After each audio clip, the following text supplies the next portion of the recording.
Big Boss season 8ல் கடந்த வாரம் double எவிஷனாக வெளில போன ராணுவ வீட்டுக்கு விஜய் சேதுபதி அவர்கள் ஒரு ஸ்வீட் கேஸ் ஒன்று அனுப்பி வச்சிருக்காராம்.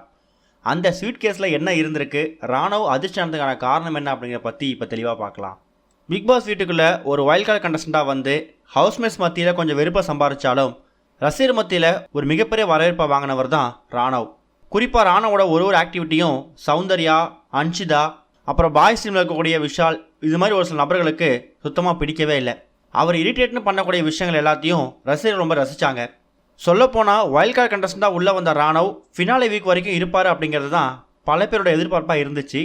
ஆனால் தவிர்க்க முடியாத சில காரணங்களால் அவருக்கு ஓட் கம்மியாகி கையில் அடிபட்டு சரியாக டாஸ்க் விளையாட முடியாமல் ஃபினாலே வீக்குக்கு முன்னாடியே அவர் வெளில வந்துட்டார்.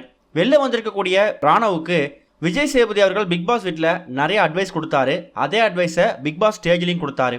நிறைய இடங்களில் விஜய் சேதுபதி ராணுவ கிட்ட ரொம்ப ரூடாக நடந்துக்கிட்டாரு. மற்றவங்களை கம்பேர் பண்ணும்போது ராணுவ கிட்ட கொஞ்சம் ஹார்ஷாக பேசுகிறாரு, கொஞ்சம் சாஃப்டாக பேச மாட்டாரு அப்படிங்கிறத ராணுவே பதிவு பண்ணியிருந்தார்.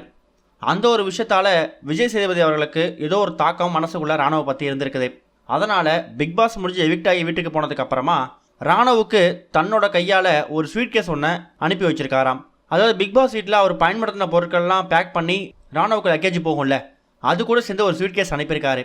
அந்த ஸ்வீட் கேஸில் ராணவுக்கு அவரோட ஃப்யூச்சருக்காக முன்னேற்றத்துக்காக ஒரு விஷஸ் ஒன்று எழுதி, அந்த விஷஸில் இந்த பிக் பாஸ் வீட்டுக்குள்ளே இருந்த வரைக்கும் நீங்களாக தான் இருந்திருக்கீங்க, ஆனால் நிறைய இடங்களில் நீங்கள் செஞ்சக்கூடிய விஷயம் மற்ற ஹவுஸ்மேட்ஸுக்கு கொஞ்சம் இரிட்டேட்டிங்காக இருந்திருக்கு.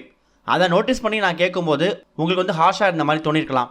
ஆனால் பர்சனலாக உங்களுக்கும் எனக்கும் எந்த விதமான பகையும் கிடையாது. என்னை பொறுத்த வரைக்கும் நீங்களும் பிக் பாஸ் வீட்டுக்குள்ளே ஒரு ஒன் ஆஃப் த கண்டஸ்டன்ட் தான். தனிப்பட்ட முறையில் உங்களை தாக்கி பேசணுமோ இல்லை உங்கள் கிட்ட மட்டும் ரொம்ப ரூடாக நடந்துக்கணுமோங்கிறது அது எனக்கு அவசியம் இல்லாத ஒன்று. இருந்தாலும் நான் சொன்ன சில விஷயங்களை நீங்கள் ஏற்றுக்கிட்டு அது மூலயமா உங்கள் ஃப்யூச்சரை நீங்கள் க்ரோத் பண்ணிப்பீங்க நான் நம்புகிறேன் அப்படிங்கிற மாதிரி தன்னோட கையால் ஒரு விஷஸ் லெட்டரையும் அவருக்கு ஒரு கிஃப்ட் ஒன்றையும் அனுப்பி வச்சுருக்காராம்.